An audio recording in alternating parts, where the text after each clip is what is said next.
Talkback suspended.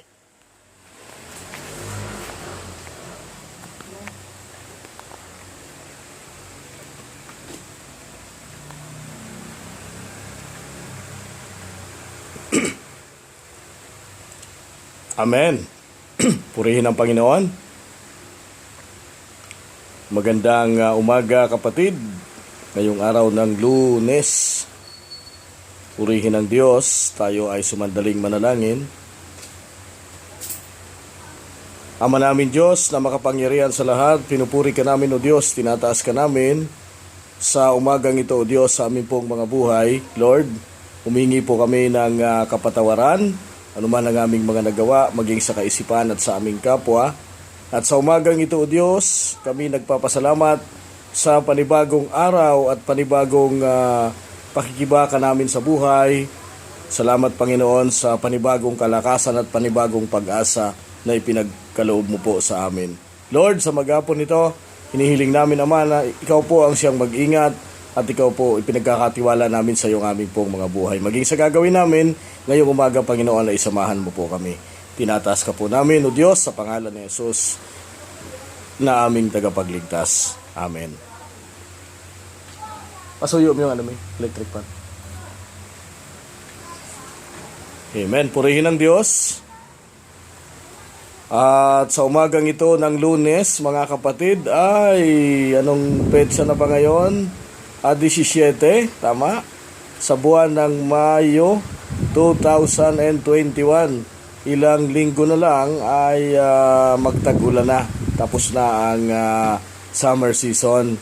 So antayin-tayin lang natin. Kaya kaunting tiis lang. Dahil itong mainit na maalinsangang panahon ay saglit na lang ito na mararanasan natin. At kasunod nito ay mga paulan na, mga kapatid. Bueno, good morning. Luzon, Visayas, Mindanao. Kumusta po kayo? Monday ngayon sa mga may pasok.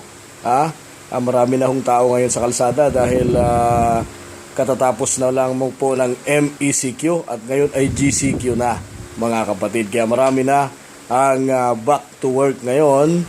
Marami na ang nagbukas ng mga karagdagang pagkakakitaan. Nagbukas na rin ang iba't ibang mga negosyo pero limited lamang ang mga nagbukas, no? So sa mga salon, 30%, sa mga restaurant at mga iba pang mga pampubliko, pangpribado na mga kumpanya at mga opisina ay kahit papano po ay bukas na rin po sa ngayon. Maging yung ating public transportation ay ganun pa rin naman, mga kapatid, at sa 50% pa rin naman ang bukas sa ilalim ng General Community Quarantine, mga kapatid. So happy birthday sa mga nagdiriwang ng kanilang karawan ngayong araw ng Lunes. Happy birthday kapatid, nasaan ka man, at maligayang kaarawan. Tama-tama, Monday, kaya kaunting sipag-sipag sa mga maghahanap buhay, sa papasok sa kanilang trabaho. Kailangan ikaw ay nakangiti, mamiglo. Kailangan ikaw ay nakangiti mamaya pagbukas mo ng shop. Ikaw ay nakangiti para sa buong isang linggo. Ay happy tayo at open na open ang blessing ng Panginoon dahil ikaw ay hindi ka nakasimangot. Ayan, kapatid, at ako po ang inyong lingkod, Pastor-elect Joel Brazal, sa ating YouTube channel, Good Morning Philippines. Kumusta po kayo? Tayo ay mapapanood sa Facebook, sa YouTube, Luzon, Visayas, Mindanao, maging saan man panig ng ating mundo. Meron na ho tayong 46 subscribers. Kaya dagdagan nyo lang po, dagdagan nyo lang. Dagdag lang ho ng dagdag sa pagsusubscribe natin. At sisikapin po natin na maserbisyuhan po kayo na naaayon sa kalooban ng Panginoon. So ako naman po, abang nadadagdagan yung aking mga subscriber, ay nagumpisa ho ako sa wala. Ay kahit pa paano ngayon dumadami na, kaya kaunting sipag lang din ho ako para po magserbisyo sa inyo, mga kapatid. Okay? Unahin muna namin ni Mami Glo yung COVID cases. Si Mami Glo, kapartner ko na rin sa ating YouTube channel ngayon. At simula pa nung nagumpisa ang aming advocacy, ay kami na po ang magkasama simula ng lockdown ng 2020 hanggang ngayon. So unahin muna namin yung COVID cases. Okay, may pasok. Yan. COVID cases muna tayo bago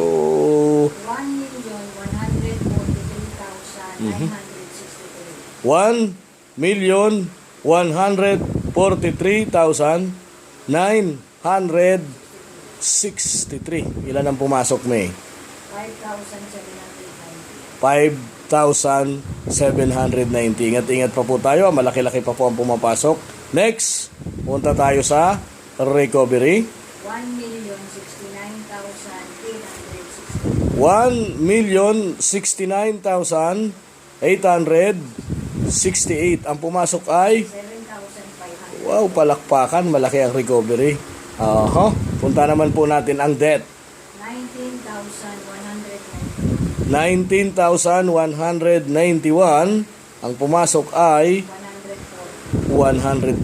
Medyo malaki-laki rin po mga kapatid, no? So, dublihin po natin ang ating pag-iingat, ha. Wag ho tayo magpakakampante, magamat ngayon ay GCQ. So, sabi nga ni Lord, iingatan ka niya, kaya dapat mag-ingat ka rin, no? So, kailangan sundin natin ang protocol pa rin ng ating gobyerno para hindi na naman bumalik sa lockdown. At tuloy-tuloy na, I hope tuloy-tuloy na ito ang ating pagbubukas ng ating ekonomiya na samahan natin ng pag-iingat, mga kapatid. Okay? Hindi na tayo magtatagal at tutuloy na tayo sa ating mahalagang paksa ngayong pong umaga. Ano kaya ang hinanda ni Mami Glo na almusal ngayon? Ephesians 2 verse 8 at saka 9. Sige, basa. Sige, dito ka para yan, makita-kita ka sa camera. Yan. Makikita dyan. Ayan, o. Patago ako. Hindi. Sige, go. Yan, sige, basa. Ephesians chapter 2 verse 8. Sapagkat sa biyaya kayo'y nangangligtas Amen. sa pamamagitan ng pananampalataya. Amen. At ito'y hindi sa inyong sarili, ito'y kaloob ng Diyos. Hallelujah. Verse 9. Hindi sa pamamagitan ng mga gawa upang ang sinuman ay huwag mapuri. Hallelujah. Purihin ang Diyos. Sige, huwag ka muna umalis. Tayo muna ay manalangin. Ama namin Diyos na makapangyarihan sa lahat, tinataas ka namin o Diyos sa umagang ito sa iyong mga salita na aming pagbubulay-bulayan. Lord, maging tumimo ito sa aming mga kaisipan at ihanda namin ang aming pandinig sa iyo, Panginoon, upang kami, Panginoon, ay matuto sa salita na iyong ibibigay. Lord, itago niyo po ako sa iyong likuran, ang iyong pong lingkod na magbibigay ng mensahe. Salamat po, Panginoon, sa pangalan ni Jesus na aming tagapagligtas. Amen. Sabi po ng Ephesians chapter 1 at chapter 8 verse chapter 2 verse 8. Ephesians chapter 2 verse 8, mga kapatid, ay ano sabi? Sapagkat sa biyaya kayo'y nangangligtas sa pamagitan ng pananampalataya. Okay. Sa biyaya ng Panginoon, purihin ang Diyos. Sa biyaya ng Panginoon, tayo ay naligtas, mga kapatid. Sa kanyang salita, tayo ay naligtas. Alam niyo, mga kapatid, itong kaligtasan na ito, libre ito. Sige nga, maghanap ka nga dyan ng kaligtasan sa kanto. Maghanap ka nga dyan ng kaligtasan sa mga kabarkada mo. Maghanap ka nga dyan ng kaligtasan sa asawa mo, sa kaibigan mo, sa kamag-anak mo, sa kung sino. Maghanap ka nga ng kaligtasan kung may makikita ka. Wala po. Ang kaligtasan po ay nasa Panginoong Jesucristo, sapagkat ang Diyos natin ay buhay na makapangyarihan sa lahat. Siya ay namatay, siya ay naghirap. Mga kapatid, siya ay pinako sa krus, inalipusta, at siya po ay namatay at nabuhay na maguli na ikatlong araw. Kaya nga po tayo naligtas. Kaya nga po tayo tinubos sa ating mga kasalanan. Napakasimple lang ng nais ng Panginoon, mga kapatid. Napakasimple lang. Makinig ka lang, kapatid. Makinig ka at sumunod ka sa kautusan ng Panginoon. Dahil sa kanyang mga salita ay tayo ay naligtas. Verse 9. Hindi sa pamamagitan ng mga gawa upang ang sinuman ay huwag magmapuri. Amen. Ang kaligtasan ay hindi nakukuha sa pansariling gawa. Ang kaligtasan ay hindi nakukuha sa pangsarili mong diskarte. Kung hindi, ang sarili mong kagustuhan, hindi dapat yan ang masunod. Ano po ang masusunod? ang nais ng Panginoon. Kahit anong gawin mo, hindi ka pa rin ligtas hanggat hindi mo binubuksan ang iyong puso. Kahit anong gawin mo, hanggat hindi mo tinatanggap si Kristo, hindi mo pinagsisisihan, hindi mo kinikilala ang Diyos na makapangyarihan sa lahat, at hindi mo sinusuko ang buhay mo sa Kanya, ay wala ka pa rin katiyakan, kapatid. O kaya naman, kung ikaw naman ay mananampalataya na, ito po. Hindi lang ito sa mga unbelievers. Maging sa mga Kristiyano na naglilingkod sa Panginoon, kung hindi ka totoong naglilingkod at ang puso mo ay fake, marami ba ditong fake na puso? Malamang mayroon, mga kapatid. So sana hindi ikaw ito. Kung nakikinig ka, sana hindi ikaw ito.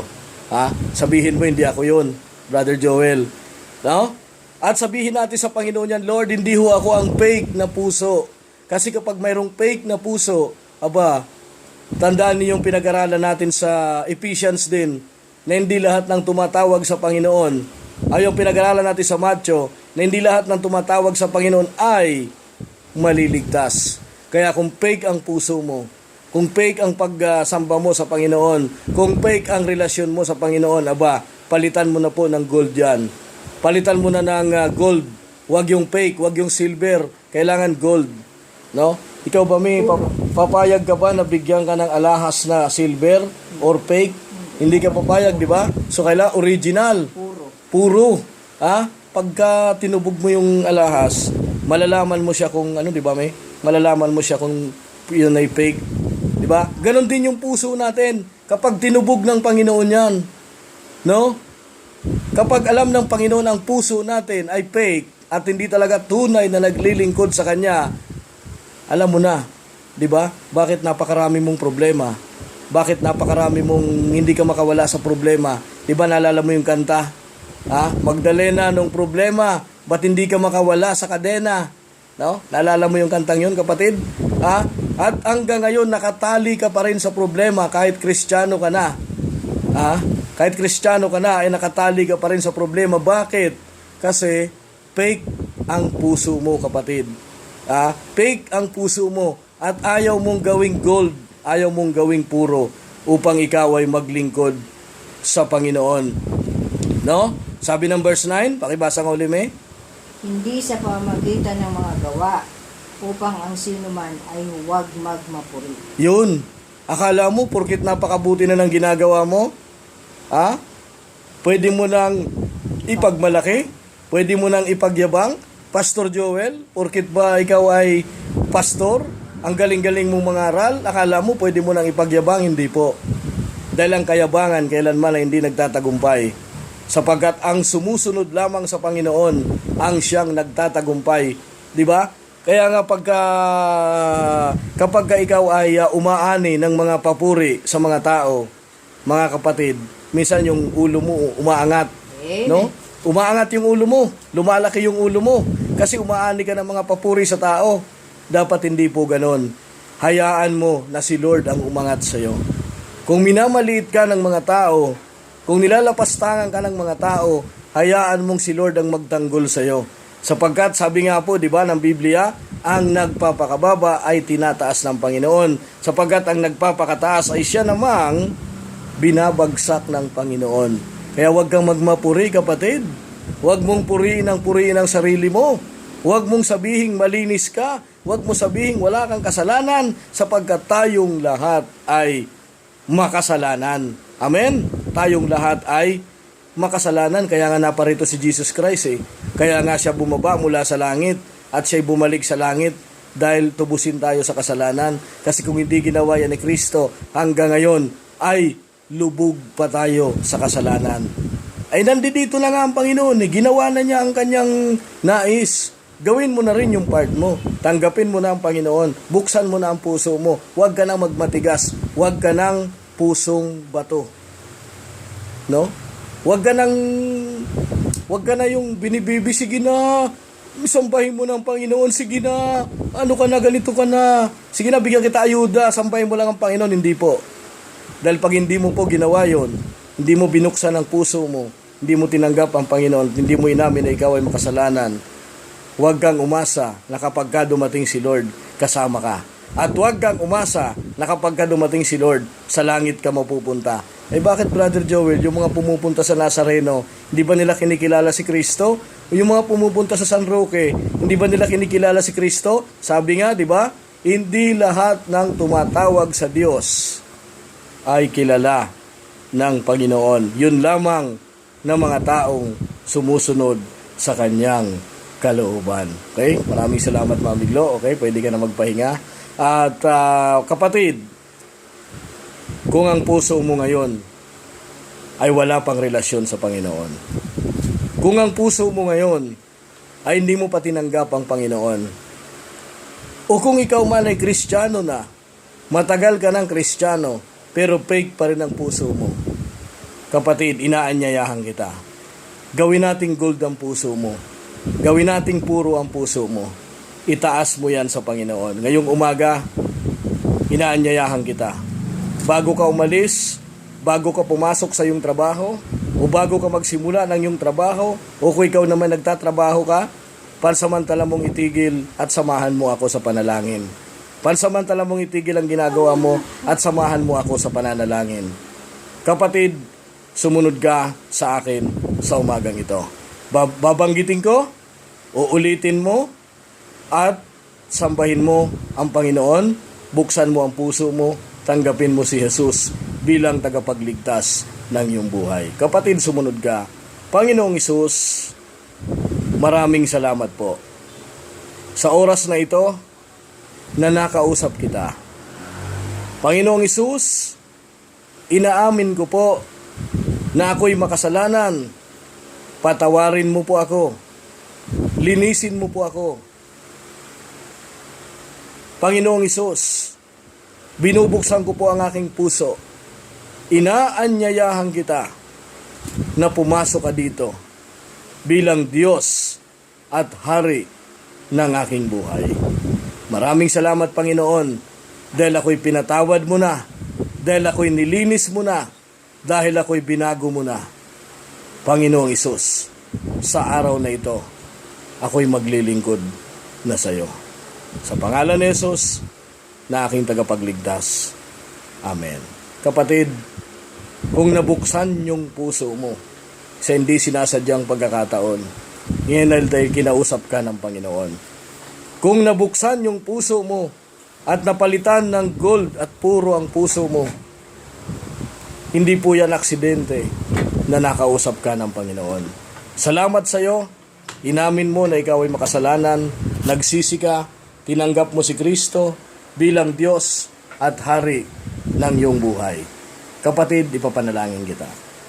Father God, maraming salamat po, Panginoon, sa oras po ito, sa mga nais tumanggap, sa mga sumunod sa iyo sa panalangin. God, tinataas po namin sila sa iyo. Inamin nila na sila ay makasalanan. Lord, ipabot mo po ito, Panginoon, sa kanila at patawarin mo po sila. Linisin mo ang kanilang puso't isipan at pagpalain mo po sila, Panginoon. Lord, tunay nga ikaw ang Diyos na makapangyarihan sa lahat. At wala kaming Diyos na ibang sasambahin, kundi tanging ikaw lamang, Panginoon. Sa pangalan ni Jesus na aming tagapagligtas. Amen. Okay? Dadako ho tayo sa pananalangin ng ating hong bayan. No? Unang-una po, ipag-pray natin ang ating hong bansa. Dahil marami pa rin po ang kaso ng COVID-19, marami pa rin po ang na-hospital, marami pa rin po ang namamatay, at ipag-pray natin ang mga leader ng ating hong bansa.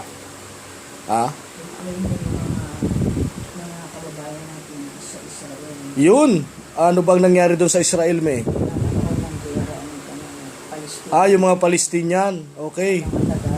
Ito po yung nangyayari pala ngayon, sa Israel at Palestina, nagkakaroon sila ng digmaan. Mayroon po tayong mga Pilipino doon, ipag-pray po natin, mga kapatid. Yan ipag-pray natin dahil nasa prophecy po yan at hula po yan ng Biblia na ang bansa sa bansa ay mag-aaway, maraming tagutom, maraming mga kahirapan. Ito na po, maraming sakit, lindol at iba pang mga mangyayari dahil the last days na po. Darating na po ang ating Panginoon. Kapatid, kung sumunod ka, salamat. Kung tinanggap mo si Kristo, salamat. Dahil ikaw ay magkakaroon ng kaligtasan. So ipag-pray natin. So sinabi ni Mami Glo, yung mga kababayan natin sa Israel, mga kababayan natin sa kung saan man dako na posibleng abutan ng giyera, at higit sa lahat ang ating mahal na Pangulo, no?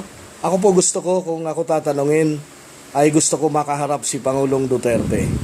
Dahil gusto ko po siyang ipag-pray, gusto ko po siyang ma-born again, o kaya naman po kung marinig po ito ng mahal na Pangulo na siya ipinagpipray, ang nais ko po sa umagang ito ay ma-born again ang ating mahal na Pangulo. Hindi lang si mahal na Pangulo, siyempre ang ating Vice Presidente rin at ang lahat ng mga leader ng ating bansa. Kailangan ma-born again. Alam niyo po, kapag ka na-born again po ang mga leader, wala nang korupsyon, wala nang magnanakaw, wala nang kakasuhan dahil born again na po ang Pilipinas. Amen?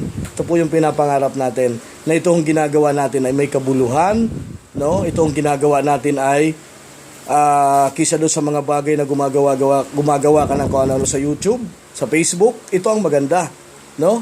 Magpo-post ka ng mga kung ano laban sa kapwa mo, ito ang magandang gawin natin, ang ipanalangin at magkaisa tayo sa panalangin. Amen? So manalangin na po tayo mga kapatid. Hallelujah. Hallelujah, Father God, purihin ka Panginoon. Oh hallelujah. Oh hallelujah, Lord Jesus. Hallelujah, purihin ka Panginoon. Father God, maraming salamat po sa umagang ito, O Diyos.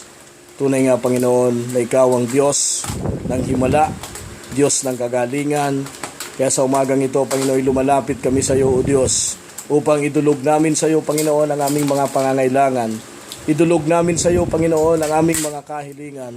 Oh, hallelujah, Lord, pagpalain mo po ang aming pumbansa sa pangunguna po ng aming mahal na Pangulo, President Roa Rodrigo Duterte. Diyos, ang lahat ng mga leader ng aming bansa, si Leni Robredo, ang aming Vice President, Panginoon, sa Malacanang, ang mga cabinet official, ang mga senador, mga congressman, mga kinatawan, mga mayor, mga councilor, at iba pa pong mga nanunungkulan sa aming pumbansa hanggang sa pinakamababang posisyon sa barangay. Hallelujah, Lord. Kumilos ka po sa kanilang mga buhay, Panginoon. Pagpalain mo po ang aming bayan na magkaisa, Panginoon, ng bawat leader ng aming pumbansa. Magkaisa sila, Panginoon, at maglingkod sila, Panginoon, na naaayon sa iyong kalooban, Panginoon. Hallelujah. Pinupuri ka po namin, O Diyos, sapagkat ikaw ang Diyos na makapangyarihan sa lahat, Father God. Panginoon, nilalapit din po namin sa iyo, O Diyos. Ngayon po, Panginoon, nagkakaroon ng digmaan sa Israel, mga Palestinian, Panginoon. Mayroon po kami, Panginoon, ng mga kababayan doon, Panginoon, na posibleng maipit sa digmaan, O Diyos. Nilalapit po namin sila sa iyo, Panginoon, na Lord, matigil ang mga karahasan, ang agawan sa teritoryo, Panginoon, ang digmaan sa bansa, O Diyos. Magamat ito'y sinabi mo, O Diyos, na mangyayari ito. Lord, nilalapit po namin, Panginoon, ang aming pong mga kababayan na sila po, O Diyos, ay hindi po maapektuhan ang kanila pong mga hanap buhay. Ama, nilalapit din po namin sa iyo ang bansang Pilipinas, ang mga frontliner, ang mga medical frontliner, ang mga doktor, Lord, sila po ay maborn again. Sila po, Panginoon, ay manggamot na naaayon sa iyong kalooban. Huwag po silang mandaya sa kanilang panggagamot at huwag po silang manggamot dahil lang sa pera. Kung hindi manggamot sila, Panginoon, naaayon sa iyong kalooban at ayon sa pangangailangan ng kanilang mga pasyente. Lord, ingatan mo po ang mga doktor at mga nurses na lumalaban sa COVID-19 virus na ito, Panginoon. Pakaingatan mo po sila na huwag po silang magkasakit, Panginoon. At dagdagan mo pa po, O Diyos, ang kanilang kalakasan, maging ang kanilang mga pamilyang naiwan sa kanilang mga tahanan, O Diyos, ay huwag magkasakit, Panginoon. Lord, dagdagan mo rin po, Panginoon, ang mga medical frontliner, Panginoon. Dagdagan mo rin po ang mga doktor at mga nurse, Panginoon, dagdagan mo rin po sa aming pong bansa, O Diyos. Hallelujah. At dalangin namin, Panginoon, na itong COVID-19 na ito, Diyos, itong pandemyang ito, ay lumayas na ngayon sa pangalan ni Jesus. O Diyos, hinihiling po namin ito, Panginoon. At ito'y mangyayari po ito na mawawala na po ang pandemyang ito, Panginoon. Hallelujah. Nilalapit din po namin sa iyo, Panginoon, ang mga taong nag-aagaw buhay, ang mga taong tinaningan na ng doktor, Panginoon, Lord. Bigyan mo po sila, Panginoon, ng kagalingan. Bigyan mo po sila ng pag-asa. Marami dito, Panginoon, ang hindi pa tumanggap sa iyo, Panginoon. Hipuin mo ang kanilang puso na sila'y magsisi at sila'y gumaling sa kanilang karamdaman. Bigyan mo pa po sila ng pagkakataon, Panginoon. Hallelujah. Yung mga nasa banig ng karamdaman, yung mga naka-oxygen, mga nagpakaswero, Panginoon. Ano man ang kanilang sakit, cancer, diabetes, high blood, COVID-19, anumang klaseng sakit na sila, Panginoon, malapit ng mamatay. Buhayin mo po sila, Panginoon. Palakasin mo po sila. Maraming salamat, O God. Hallelujah. Tinataas ka po namin ang iyong pangalan. Nilololahati namin sa iyo, Panginoon. Ang pangalan mo, Panginoon, walang iba. Ikaw ang Diyos na makapangyarihan sa lahat. Hallelujah. Hallelujah, Panginoon. At nalangin namin, Panginoon, ang bawat churches, ang mga bawat simbahan, Panginoon. O hallelujah, na madagdagan po ang gawain. O Diyos, hindi lang po 10%, maging 30%, 50% to 100% capacity na mabuksan na po ang lahat ng mga gawain, Panginoon. Hallelujah. Katulad po, Panginoon, sa pagbubukas na rin ng mga hanap buhay sa aming pong bansa, sa pagbubukas ng mga pinagkakakitaan, magbukas na rin po ang mga bahay-sambahan, Panginoon. Hallelujah. Dalangin din namin ang mga pastor, ang mga bishop. Lord, tulungan mo po sila, Panginoon. At dalangin mo po, Panginoon, ang mga pagpapala. Ibigay mo po ang mga pagpapala sa mga churches, sa mga manggagawa, sa mga missionary, sa mga nag-evangelize, Panginoon. Tulungan mo po, O Diyos. Hallelujah. At tulungan mo rin po, Panginoon, ang bawat pamilya, ang mga mag-asawa na nagkakahiwalay. Pagbuklurin mo, pabalikin mo, Panginoon, pagkaisahin mo. At tulungan mo ang mga pamilya, Panginoon, pagpalain mo ang mga walang trabaho, ang mga viewers namin, Panginoon, na nanonood ng mga walang hanap buhay, Panginoon, pagpalain mo po ang kanilang hanap buhay. Lord, hallelujah, maraming salamat, Panginoon. Nilalapit ko rin po, O Diyos, ang pamilya ni Mami Glo Capisnon, O Diyos, ang kanyang kapatid, si Bilin Sobrebega. Lord, nilalapit po namin sila sa iyo ngayong umaga, Panginoon. Lord, hipuin mo ng iyong mapagpalang kamay, siya po tumanggap na sa iyo. At inihiling namin, Panginoon, ng kagalingan. Sakit, lumayas ka ngayon. Sakit, lumayas ka ngayon. Karamdaman, lumayas ka ngayon. At magkaroon ng kagalingan si Ate Belen Sobrebega. O Diyos, ibalik mo sa kanya ang tunay na kagalingan, sigla at lakas ng kanyang katawan. Maraming salamat po, Diyos. Dalangin ko rin po si Mami Glo sa kanyang hanap buhay. Lord, sa kanyang physical, tulungan mo po na maging malakas, maging matatag sa kanyang pananampalataya. O Diyos, at siya, Panginoon, huwag magkasakit, Panginoon, at tulungan mo rin siya na magkaroon ng maraming blessing, maraming pagpapala, Panginoon. Maraming salamat, O Diyos. Ang shop na ito, Panginoon, ang building na ito na aming kinalalagyan, ay pagpalain mo po, Panginoon. Lord, ang may-ari ng shop, ng laundry, Lord, si Ma'am Cindy De Vera, ay hipuin mo ang kanyang puso na ma-born again at makakilala siya sa iyo, Panginoon. Maraming salamat, O Diyos.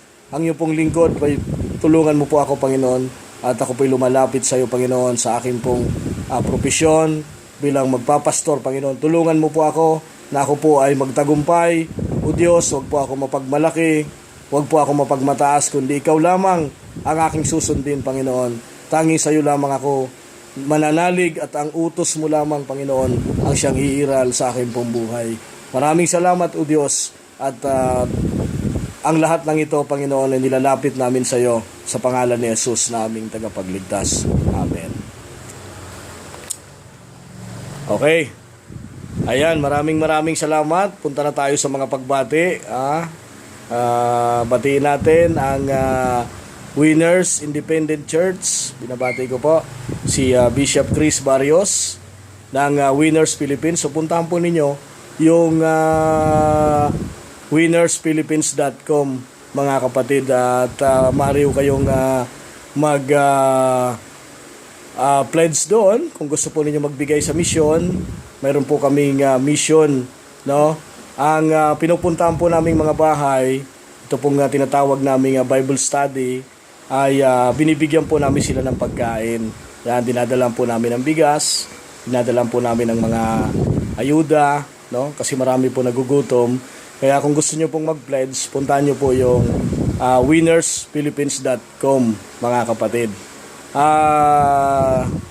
Mayroon ho kaming mga full-time ministry, yung mga magpapastor, kasama po ako doon. Sa mga gusto po, pwede rin po ninyong pasyalan ang Winners Philippines, sa Malibay po ito. Malapit po ito sa Escuela Madonna, o bago dumating ng Plaza. So, madali lang humakita ito. At bisitahin nyo po kami doon. At yun, para po sa karagdagang impormasyon ay tingnan po ninyo yung winnersphilippines.com mga kapatid. Okay. At syempre, pagbati natin sa ating mga kagrupo, yung Amazing Gadget for Visually Impaired, BIP Bulag Tambayan natin to, FB Friend Group Chat, Amazing Gadget for Visually Impaired, ano pa ba, Blind Nation, Blind in Heart, marami kayo Ex Kagud, yan, lahat ng mga grupo binabati natin. At ang good news po mga kapatid, ito, ang good news.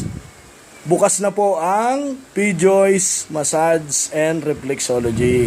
Yan, nag-open na po kahapon, kaya pwede po ninyong puntahan. Anytime po ito. Ang open po namin 10 a.m. to 7 p.m. kasi alas 8 po ang sarado ng Farmers. So, nasa 4th floor po kami ng Farmers Plaza, P-Joyce Massage and Reflexology. Puntahan po ninyo sa mga nais magpa-relax ng kanilang katawan, pagtanggal ng back pain, headache, at muscle pain at iba pa, stress. Maliban po yung stress sa bulsa, hindi namin kayang gamutin. Pero yung stress sa isip at epekto sa katawan ay kaya ho namin resolbahin yan. Puntahan po ninyo ang P-Joyce Massage and Reflexology mga kapatid. Yan. Siyempre, kung kayo naman gustong magpalonre sa mga taga-Pasay, sa mga taga 138, 136, mga malalapit po dito, baka kayo po ay isa sa mga subscriber ko. Puntahan po ninyo naman ang DJC Laundry Shop, di kalidad, garantisado, mabango, talagang sulit ang laba. Hanapin nyo si Mami Glo sa DJC Laundry Shop. Open po ito ng alas 8 ng umaga hanggang alas 6 po yan ng gabi. Pero pagkalinggo ay nagbubukas po ng alauna ng hapon hanggang alas 6 ng gabi. Yan po ang ating hong mga paalala. Wala na ho tayong ito pala, Jubilee 2021, 4th Jubilee May 23 dito po sa Kalayaan. Tingnan nyo na lang po sa winners.com, Winners Philippines Independent.com. Ito po ito, Jubilee. Ito po yung pagsasama-sama ng iba't ibang mga local church. May 23 dito po yan sa Kalayaan sa Pasay, at May 21 sa Paranaque, hindi, Caloocan pala, sorry. May 21 sa Caloocan at May 28 naman sa Paranaque mga kapatid. Ayan, para sa iba pang impormasyon, makipag-ugnayan at puntahan po ninyo ang Winners Independent Church, winnersphilippines.com mga kapatid. Okay? At siyempre mag-subscribe po kayo sa aking YouTube channel, Joel Brazal. At siyempre mag-like kayo, mag-share, mag-comment. Siyempre sa ating Facebook page, i-ano nyo po ako, i-follow nyo rin po ako sa ating Facebook page mga kapatid. At sige, hanggang bukas, samahan nyo po ako, nabubulol. Samahan nyo po ako, Good Morning Philippines po yan.